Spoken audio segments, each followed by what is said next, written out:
Caros alunos, o objetivo desse vídeo agora é mostrar a solução de grelha pelo método de deslocamentos.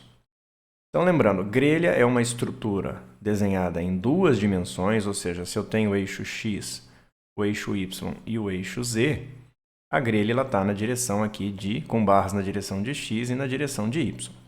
Ela vai ter seus apoios que podem ser rotulados, engastados ou um híbrido dos dois, tá? E todo o carregamento de uma grelha são cargas na direção de Z, tá? Eu nunca vou ter força na direção de X ou de Y. Como consequência disso, vocês já viram lá na isostática, o que eu tenho? A grelha ela pode ter apenas 3 tipos de esforços. Ela pode ter momento fletor na barra, se tem momento tem cortante, e ela pode ter esforço de torção. Esses são os esforços de uma grelha. E de deslocamentos, o que ela pode ter? Ela pode ter rotação em X, rotação em Y e ela pode ter translação em Z. Não é possível ter nenhum outro tipo de deslocamento se o meu carregamento está apenas na direção do eixo Z, tá?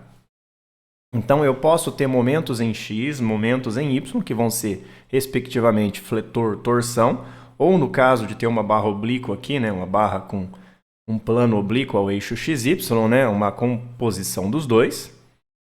E eu vou ter translações aí na direção de Z. Nunca vou ter translação em X ou Y. Por isso, toda vez que eu representar um apoio desse tipo, gente, a única reação possível para ele é uma reação vertical, tá? De força em Z. Quando eu representar um engaste, as únicas reações possíveis que eu tenho são um momento em Y, deixa eu colocar aqui na perspectiva correta, no caso, momento em X, momento em Y, é representado o momento aqui como um vetor de duas setas e uma força vertical em Z, tá? Então, o engaste poderia ter 3 reações desse tipo e o apoio apenas uma vertical, pela própria concepção da grelha. Vamos ver isso na prática aqui com um exemplo. A grelha que a gente vai resolver é essa aqui. Ela é bem simples porque é um exercício manual, né? Então não dá para fazer nada muito grande. Ela é composta por 4 barras, 2 barras de seção S1, que são essas daqui, e 2 de seção S2. Eu tenho como apoios 2 engastes, 3 reações cada, né? 2 apoios, uma reação cada, vertical. E o nó aqui do meio, gente, não tem nenhum vínculo, tá? Ele é a conexão apenas das 2 barras. Tem uma carga distribuída de 20 kN por metro e uma carga concentrada de 80 kN. E o meu sistema cartesiano está aqui no fundo, XYZ, que vai ser minha convenção de sinais até o final do exercício.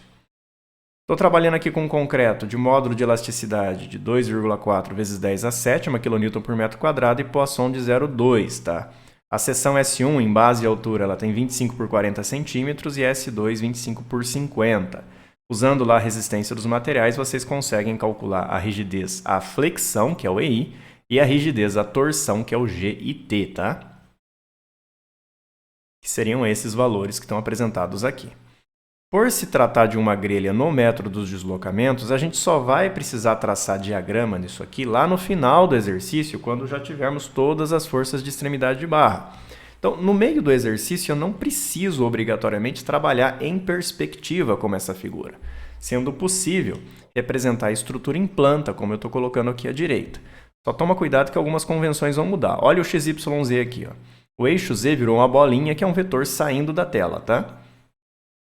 A mesma coisa, a força concentrada de 80 virou um X, que é um vetor entrando na tela. A força distribuída virou um monte de x'inho, que são vetores entrando na tela. Os apoios rotulados ficaram com essa representação aqui e os engastes com essa representação aqui. Então, vamos tomar cuidado aí com a representação. Essa é que eu estou usando. Vocês podem usar o que vocês acharem melhor, contanto que não se percam no meio do exercício. Entendido isso, eu vou trabalhar com a visão em planta. Eu só vou voltar para a perspectiva quando eu precisar dos diagramas finais de novo, porque o diagrama tem que ser representado em planta, já que o momento ou traciona em cima ou embaixo da barra. E eu não consigo representar isso na visão em planta da direita, tem que ser perspectiva. Então, vamos analisar um pouco essa grelha aqui, olhando ela de cima. Tá aqui, limpei meu slide, deixei só a visão vista de cima. E aqui eu preciso do grau de liberdade. Lembrando, essa estrutura tem 4 barras e 5 nós. Então, ó, tem um nó aqui no meio e um em cada apoio. Estou representando aqui com a bolinha azul. Por ser uma grelha, ela pode ter 3 tipos de deslocamento. Eu posso ter rotação em X. Eu posso ter rotação em Y. E posso ter, vou colocar uma bolinha aqui, translação em Z, tá? Esses são os deslocamentos.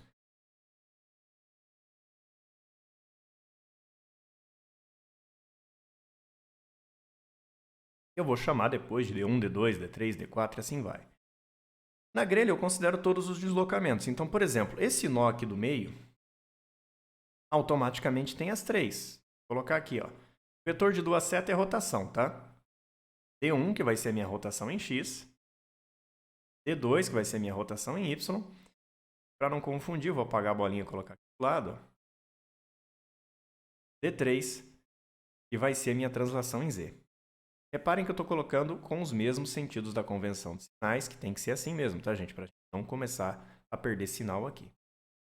Além disso, nos outros nós, ó, nos engastes não tem nenhum, porque está tudo bloqueado, mas nesses apoios tem. Nesse aqui, por exemplo, existe uma rotação em X e uma rotação em Y. Só que a gente entra naquela situação. Essas rotações afetam só uma barra. Independente se ela é uma rotação de flexão ou torção, aquela regrinha do pórtico e da viga ainda vale. Então, se a minha tabela tem a opção de barra engastada rotulada, como é o caso da nossa, ó, seria a segunda e a terceira coluna aqui, rotação que afeta só uma barra, a gente tem a opção de não usar. Então, eu não vou usar essas duas. Não vou numerar aqui o D4 e o D5. E a mesma coisa acontece aqui, ó. Existe também uma rotação em cada direção aqui, ó. Só não tem a translação, mas eu não vou usar porque elas afetam só uma barra, tá? Então, nessa situação, sobraram 3 deslocamentos ali, que é o grau de liberdade da minha estrutura. Vamos representar isso melhor aqui na direita, tá? Estou apagando, mas vou desenhar de novo aqui do lado direito. Então, eu tenho 3 deslocamentos ali no meio, D1, D2 e D3. D1 está na direção de X, D2 na direção de Y e D3 na direção de Z. Para bloquear os 3 para fazer o sistema isogeométrico, eu coloquei um engaste aqui. Está em diagonal aqui para a gente enxergar, mas é um engastamento nesse ponto, tá? Lembrando aí que a rotação em X é o D1, a rotação em Y é o D2 e a translação em Z é o D3. Fechando o grau de liberdade da estrutura de 3. E as condições de compatibilidade de força nos nós seriam as 3 reações de apoio desse engaste aqui do meio. Como não tem nenhuma força aplicada na direção de Z e nenhum momento concentrado em X ou Y, as 3 dão 0. Se houvesse algum esforço concentrado, a gente poderia trocar, né, a reação pelo valor aqui, tirar do carregamento da estrutura, como a gente faz já com pórtico e com viga. Nesse caso aqui é tudo 0. Com isso aqui montado, agora a gente pode resolver os 4 casos da estrutura. O caso 0, que vai ficar com as cargas, ou seja, esse 20 e esse 80. Caso 1, que vai ter o D1 como recalque unitário. O caso 2 como recalque unitário. E o caso 3 com o D3 como recalque unitário. Vamos começar pelo caso 0, então. Vou limpar o slide. Deixar só o meu sistema isogeométrico. Lembra, o engaste está aqui no meio, não pode sumir com ele, já que tem reações para calcular.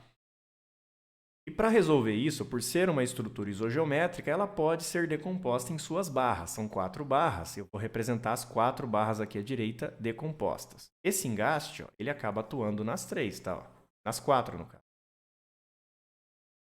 Como é que eu vou fazer agora? Como eu estou considerando o momento torção e o cortante só é desprezado na nossa tabela de fator de carga e rigidez de barra, basicamente eu posso calcular todas as reações de apoio desses apoios, ou seja, as 3 reações de cada engaste, seria momento, fletor, torção e o cortante, e a única reação desses apoios, que seria a reação cortante vertical. Para fazer isso, a gente vai usar a nossa tabela, a mesma de sempre, só que tem um probleminha aqui. A tabela está feita vista a viga de frente. Aqui eu estou olhando a viga de cima, então cuidado com essa convenção de vetores aí. Por exemplo, esse caso aqui, ó, barra bem engastada com carga concentrada no meio, nada mais é do que esse caso aqui. Só que o que vai acontecer? Na hora de passar aqueles momentos PL sobre 8, eu tenho que colocar aqui como vetores momentos. Então, como os 2PL sobre 8 estão tracionando em cima, eu coloco o vetor momento tracionando em cima. Assim.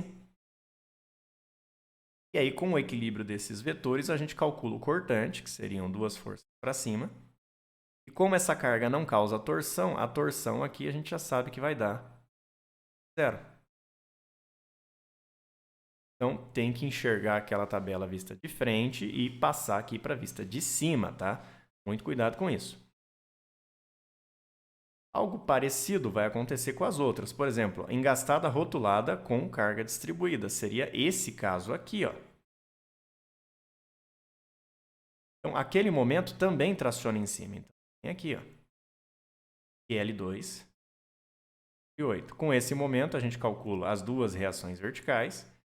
E, obviamente, esse carregamento não causa torção. E a torção só tem no engaste. Então, a torção aqui seria 0. Essa outra, mesma coisa. A barra biengastada, ó, tá aqui, ó. Na hora de eu pegar aqueles momentos e passar para cá, a gente tem que colocar eles tracionando em cima, como naquela figura. Então, aqui seria esse momento, que é L2 sobre 8, e aqui, o momento de que é L2 sobre 8.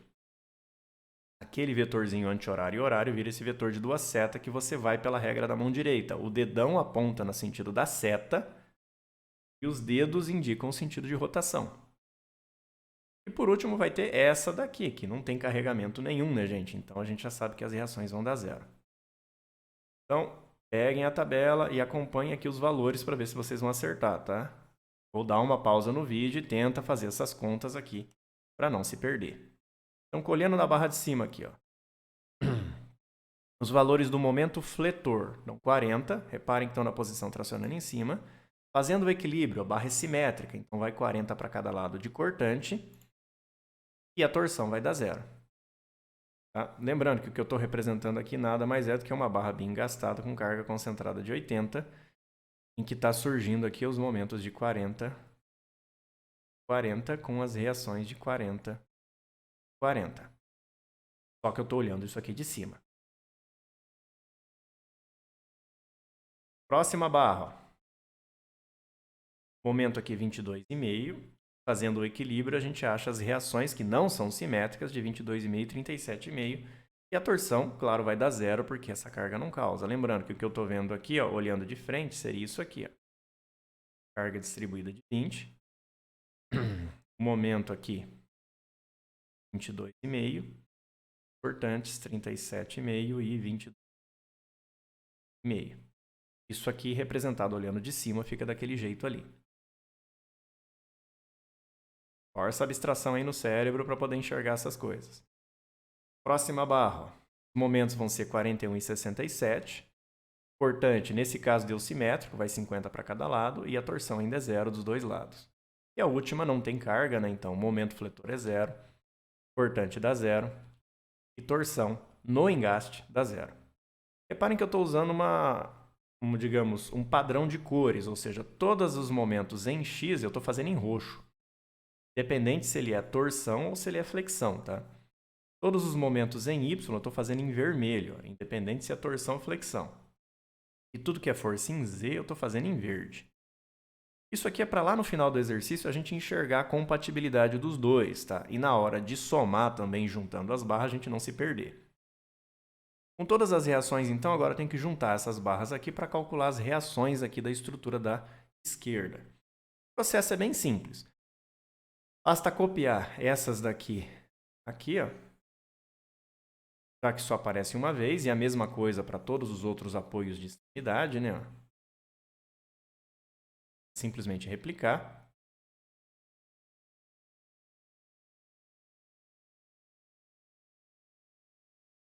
E ali no meio, gente, eu tenho que somar tudo isso aqui, ó.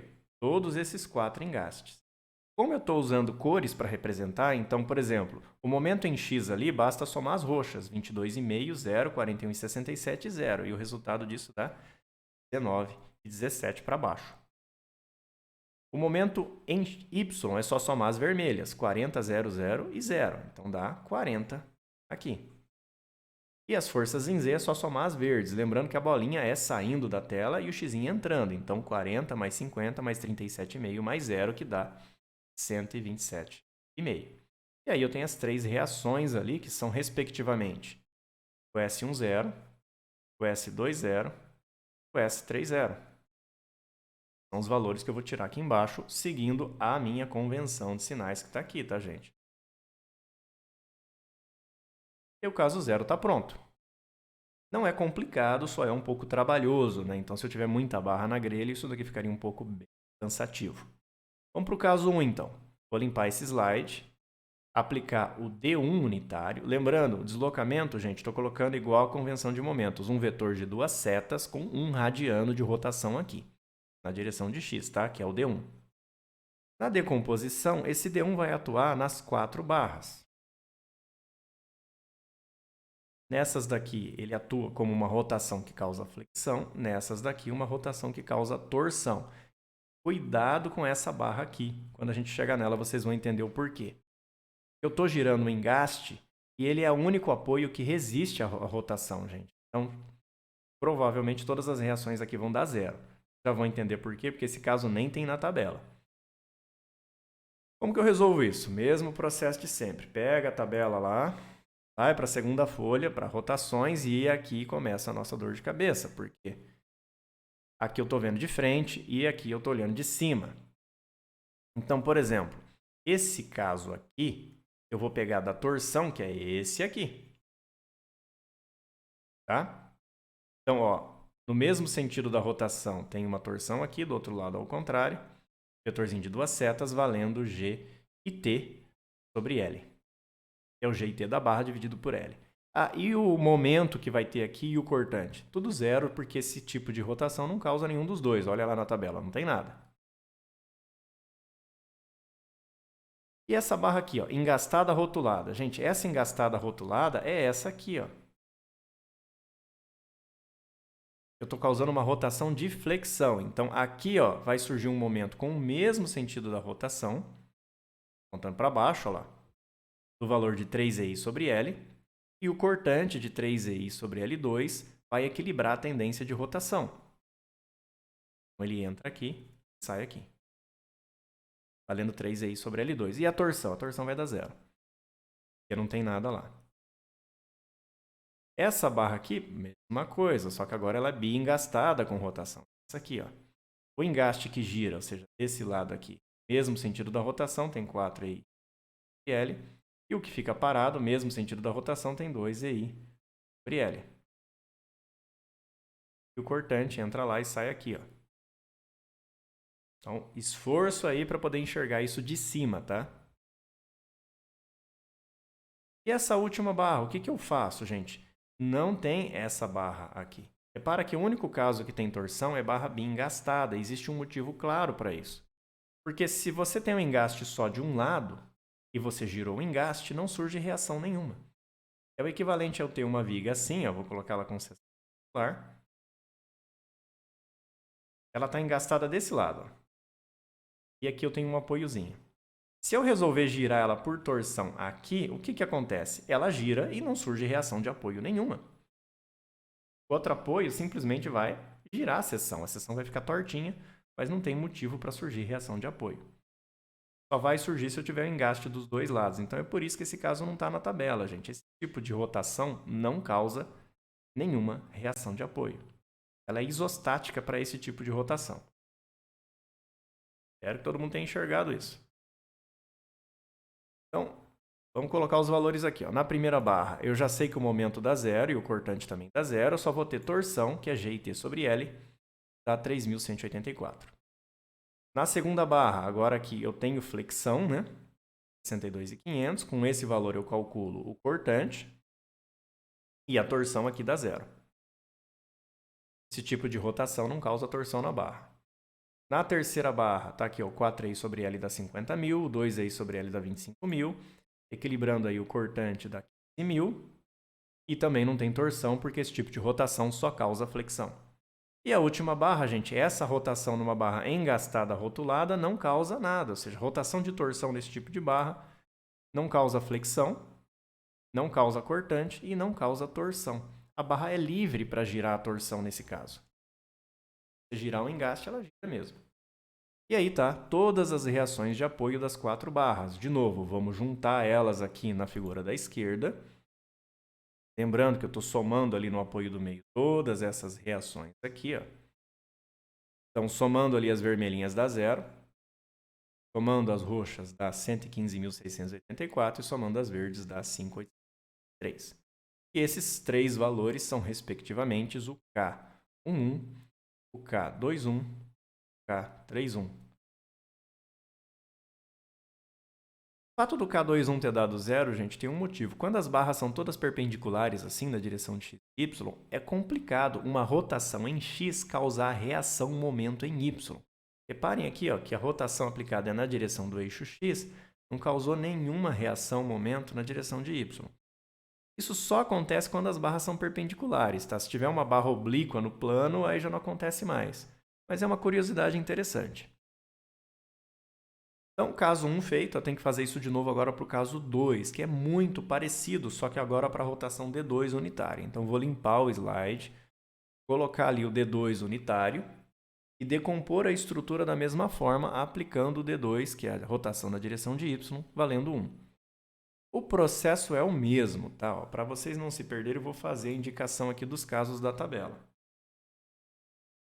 Engastada com rotação é esse aqui, ó. Tá? Essa rotação causa flexão.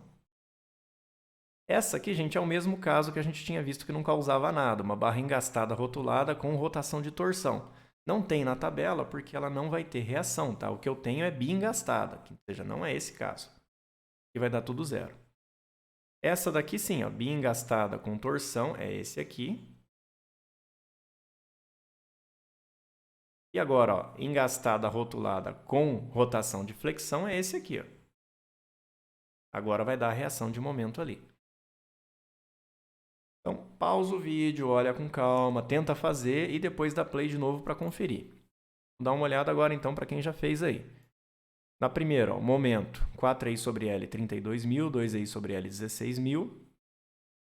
E o cortante, 12.000 de cada lado, torção 0, porque esse tipo de rotação não causa torção. Na segunda barra dá tudo 0. Lembrando, ela não oferece nenhuma restrição à rotação do engaste. Na terceira barra, flexão é 0, cortante é 0 e a torção é G e T sobre L. Lembrando, gente, que a rotação aqui sempre segue, a rotação e o momento sempre tem o mesmo sentido, tá? Mesma coisa aqui, ó, rotação e o momento sempre tem o mesmo sentido. Nunca acontece isso aqui dar ao contrário, tá? Para mim girar o engaste numa direção, eu preciso de um momento na mesma direção. E a última barra, ó, flexão 48.000, cortante por equilíbrio 24.000 e torção 0. Espero que tenha dado certo aí nas contas de vocês. Juntando todas as barras ali para a esquerda, não tem mais segredo nenhum, né? A gente obtém, respectivamente, aqui ó, o K12, K22 e o K32. De novo, o K12 deu 0, não é nada de surpreender, porque uma rotação na direção de Y tem dificuldade em causar momento na direção de X, que seriam esses roxinhos aqui. Sempre que as barras são perpendiculares, ou seja, direção de x e y. Se tiver um oblíquo aqui, isso aqui já começa a trabalhar de forma diferente. Falta só o caso 3 agora, então vou limpar de novo. O D3, gente, é uma translação em Z, então é aquela bolinha aqui indicando 1 metro de deslocamento. Ele também vai atuar nas barras individuais aqui da decomposição. E para a gente não se perder, vamos olhar lá na nossa tabela para identificar qual é qual certinho. Então aqui, ó, barra biengastada com translação é essa aqui. E reparem, posicionando o cortante, gente, para mover esse engaste para cima, o cortante aqui é para cima e o outro lado vai ter que ser para baixo. Tá? Como esse par aqui forma um binário que aponta um vetor de duas setas para a direita, eu preciso que ele cause um vetor de duas setas para a esquerda, tá? Momentos aqui vão ser assim. Sei que custa um pouco enxergar, mas vocês vão chegar lá. Tem um esforço aí. Essa aqui, ó, barra engastada rotulada com translação, é esse aqui, ó.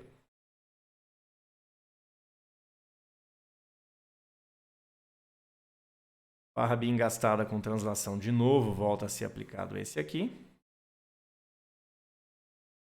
Engastada rotulada com translação, de novo, volta a ser aplicado esse aqui. A questão é de não errar os sentidos. Então, pausa o vídeo, tenta aplicar, calculem as reações, depois dá play e confiram, tá? Vamos ver quem fez aí, ó. Então, no primeiro aqui. Acho que eu tinha indicado o sentido do momento errado, né? Vou colocar aqui um pouquinho para ficar claro, ó. Cortante tem que seguir o sentido do deslocamento. Então, deslocamento para cima, cortante para cima. Para a soma das verticais da zero, esse aqui é para baixo. Isso cria um binário desses dois para a esquerda, regra da mão direita, tá, gente? Fazer. Por isso que os momentos são para a direita, para a soma dos momentos da zero. Tinha me confundido ali. Espero que alguém tenha anotado no vídeo anterior, nos segundos anteriores aí. Como esse tipo de translação não causa torção, a torção vai dar zero, tá? Na próxima barra, ó, o procedimento é o mesmo. O cortante segue o sentido do deslocamento. E como o cortante forma um binário aqui, ó, essas duas, que seria um vetor para baixo, seria uma rotação olhando de baixo para cima anti-horária, né? O momento tem que ser no sentido contrário. E a torção zero de novo, porque isso aqui não causa torção. Na próxima barra, mesma coisa, né, gente? Observando, ó, que vocês sempre vão ter translação e cortante no mesmo sentido. Torção zero também. Na última barra, mesma coisa. Espero que tenha batido com os valores de vocês. Então, juntando as barras ali para a estrutura da esquerda, nós temos esses valores. Lembrando aqui que o da direção X é o K 1,3, o da Y é o K 2,3 e o da Z é o K 3,3. São as rigidezes que a gente tem aqui. Lembrando que a convenção de sinais, ali o que é positivo e negativo, está em função aqui do XYZ desde o início do exercício, tá? Então, tendo todos esses valores agora, a gente pode montar o sistema de equações. Vou limpar esses slides e vou montar o nosso sistema de equações. Está na forma matricial para ficar mais fácil, tá, de enxergar. Lembrando que o nosso sistema é simétrico, né, gente? Os valores são iguais. Esses são iguais. Esses daqui são iguais. E na diagonal principal, vocês nunca vão ver um número zero ou um número negativo aqui, tá? Resolvendo o sistema, vocês vão encontrar esses três deslocamentos. E lembrando, D1 e D2 são rotações. D3 é uma translação. Como toda a carga está empurrando a grelha para baixo, é natural que a translação seja para baixo, ou seja, na direção contrária a Z. Isso é algo esperado, tá? Se começar a dar positivo D3 aqui, é melhor parar e voltar no início do exercício. Tendo os deslocamentos, o procedimento final é sempre o mesmo. Então, vou fazer a superposição de efeitos. Basicamente, eu vou pegar o esforço do caso 0, mais o do caso 1 vezes o D1 calculado, mais o do caso 2 D2 calculado, mais o do caso 3 vezes o D3 calculado. Vou fazer isso nas barras individuais aqui em planta mesmo, tá, gente? Então, se eu fazer a superposição dos momentos em X, seria os roxinhos, eu vou ter esses valores. Se eu fazer essa conta de superposição para os momentos na direção de Y, eu vou ter esses valores. E para as forças na direção de Z, eu tenho esses. Não desenhei os apoios aqui, gente, porque é opcional, tá, gente? Dá para colocar os apoios, dá para não pôr os apoios, é só uma referência para traçado de diagrama. Para a gente não se perder aqui, ó, também deixei a visão em planta da estrutura montada, mas eu não vou colocar as reações finais de apoio aqui, porque basicamente são copiar essas daqui de extremidade, né? Uma coisa interessante de se notar é o seguinte, gente, olha a compatibilidade, ó. Se você somar as vermelhas, tem que dar 0, porque é a nossa condição de compatibilidade. E a flexão, o que seria a flexão? A flexão são essas duas aqui, ó. São flexão nessas barras. A diferença das duas é a torção que está vindo toda para a barra da direita aqui, que a barra da esquerda não pôde pegar. Então, é assim que o momento fletor vira torção numa outra barra, ou seja, eu tenho essa compatibilidade. Enquanto essas duas vão estar no diagrama de flexão, essa daqui vai estar no diagrama de torção. A mesma coisa acontece com as outras, ó. Essa daqui e essa daqui são flexão. Mas tem uma diferença das duas. Essa diferença é a torção que está indo para a barra de cima, tá? A barra de baixo não pegou nada. E a gente tem essa compatibilidade aí entre torção e flexão. Lembrando que essas torções, como elas são compatíveis com o momento, elas são torções de compatibilidade. Não são torções de equilíbrio, tá? Poderia baixar a rigidez, a torção dessas barras, lembra? O G e T das barras. Se eu fazer ele próximo de zero, essas torções de compatibilidade aqui desapareceriam. E aí os momentos seriam contínuos nesse caso. A descontinuidade do momento é a torção de compatibilidade que está aparecendo aqui. Não é torção de equilíbrio porque, mesmo se eu tirar toda a torção dessa grelha, não vai cair nada aqui, tá, gente? Não tem nenhuma delas é necessária para o equilíbrio da estrutura. Por fim, eu tenho que traçar o diagrama. Para traçar o diagrama, eu vou limpar o slide e concentrar só a superposição de efeitos um pouco menor aqui no canto. Eu tenho que fazer isso em perspectiva. Não consigo traçar o diagrama sem a perspectiva. Para facilitar o meu trabalho, eu trouxe o diagrama pronto de um software. Então, começando aqui com o momento fletor. Observem, ó, 113,99 tracionando em cima. Ele está aqui. Ó. 52,31 tracionando embaixo. Aqui, ó. Ah, tem uma carga concentrada no meio, gente. Ou você põe a seção aqui, calcula o momento aqui no meio, que vai dar esse 49 aqui, ó, 36, e faz o diagrama com 2 trechos lineares, ou linha de fechamento e o PAB sobre L. Mas é assim que está o primeiro trecho, tá? Vamos dar uma olhada nos outros. Lembra que é flexão. Para essa barra, ó, eu tenho momento zero nesse ponto, como tem que ser, ó, e 49,18 no outro, tracionando embaixo. Não dá para ler aqui porque superpôs dois valores, tá? Mas esse aqui é o 49,18. Como tem uma carga distribuída aqui, gente, o diagrama é uma parábola, que poderia ser uma linha de fechamento, L2 sobre 8 e desenho da parábola aqui da melhor forma possível. Para outra barra, ó, momento 47,91, também tracionando embaixo, está muito próximo aqui, por isso que é difícil de ver, ó. Do outro lado, 121,25 tracionando em cima, que está aqui. Ó. E por ter uma carga distribuída de 20, eu poderia fazer um fechamento, pendurar o QL2 sobre 8 e fazer parábola aqui. Lembrando que o diagrama está desenhado na direção de Z, por isso que precisa da perspectiva. E a última barra que sobrou aí, né? Eu tenho um momento de 56,40 tracionando embaixo, aqui. 0 na outra ponta, e como não tem carga, ele vem linear aqui. E aí a gente enxerga todo o diagrama de momentos ali do lado. Então, aqui no meio tem praticamente 4 números superpostos, por isso que está difícil de ler, tá? E claro, como eu fiz no software, ele já achou os valores dos máximos aqui, momentos nas parábolas. Tá? Vocês podem verificar assim que a gente obter o cortante. O próximo diagrama é a torção. A torção é mais simples, gente. Olha só, nessa barra deu 0. Por isso que não tem nada aqui. Nessa barra deu 0. Nada aqui. Nessa barra aqui, ó, deu 1,27. Como o vetor está entrando na seção, ele é 1,27 negativo.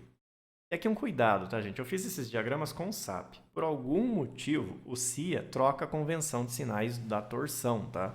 Não descobriu o motivo. Nem sei como arrumar isso. Mas ele usa a convenção de sinal de torção ao contrário. Então, prestem atenção nas reações de apoio para saber o sinal desses esforços. Tá? Nunca confiem cegamente num software. Aqui eu sei que está certo que é 1,27 negativo, porque os vetores eu estou vendo. Ele está entrando na seção dos dois lados da barra. Como a gente sempre pode ver as reações de apoio, vocês sempre podem conferir o sentido do vetor para saber o sinal. E a última barra, ó. Vetor saindo 409, então positivo de torção. Está aqui. Então, o nosso diagrama de torção está montado. E o cortante, gente? O cortante em grelha é aquela dor de cabeça de perspectiva, né? Porque ele pode trocar de sinal. Então, por exemplo, para essa barra, eu devo estar olhando esse sentido aqui. E a minha convenção positiva deve ser essa daqui, a usada nesse diagrama, mas poderia tranquilamente ter sido essa daqui, tá? Qual que é a diferença? A diferença é o lado que você está olhando, vai trocar o sinal, mas ele continua correto. Então, o que eu vou olhar? Ó? 81,57 está aqui. 1,57 está aqui. E aqui no meio tem uma descontinuidade que tem que valer 80, né, gente? Então, ó, de menos 81,57 para 1,57 tem 80. Salto aqui no meio. Então tá certo. 2 trechos constantes. Para essa barra, como tem carga distribuída, ele é linear. Ele parte de 46 e chega em 13. Ó. Sai do 46 aqui e chega em 13, que está bem difícil de ver. Linear, onde ele passa por 0, é onde acontece o momento máximo ali. Essa outra barra, ele sai de 16 e chega em 83. Então tá muito número superposto aqui, mas está aqui, ó, 16, 83. Linear, onde ele passa por 0 é onde tem o máximo momento aqui. E o último trecho aqui, a última barra, ele sai, ó, 28 e 20, 28 e 20. Ele é constante. Aqui o nosso diagrama constante de 28 e 20. É quase impossível de ler o valor, mas vocês já sabem o que tem aqui pelo nosso esquema de forças de extremidade de barra. E é assim que a gente faz os diagramas. Eventualmente, a gente se ficar muito carregado, dá para fazer o diagrama nas barras separadas, mas tem que manter a perspectiva, tá? Isso dá perspectiva para a gente enxergar os diagramas. E é isso. Espero que esse vídeo possa ter ajudado vocês. Eu sei que é um pouco cansativo fazer uma grelha manualmente, mas ela traz muitos conceitos importantes para a modelagem numérica. Como um deles, por exemplo, que eu estou colocando aqui no final, é não confie no sinal dos diagramas, por exemplo. Sempre olhem as reações de apoio ou as forças de extremidade de barra, de acordo com como o programa mostrar, e comparem isso com os diagramas que vocês têm, para não se confundir aí, porque a gente tem muito sistema de convenção de sinais nacional, europeu, americano, e às vezes tem alguma diferencinha entre eles quando não é um bug de programa, tá, gente? Então, foco aí, confiem na teoria, não confiem cegamente em software de jeito nenhum. Espero que isso possa ter ajudado e até mais.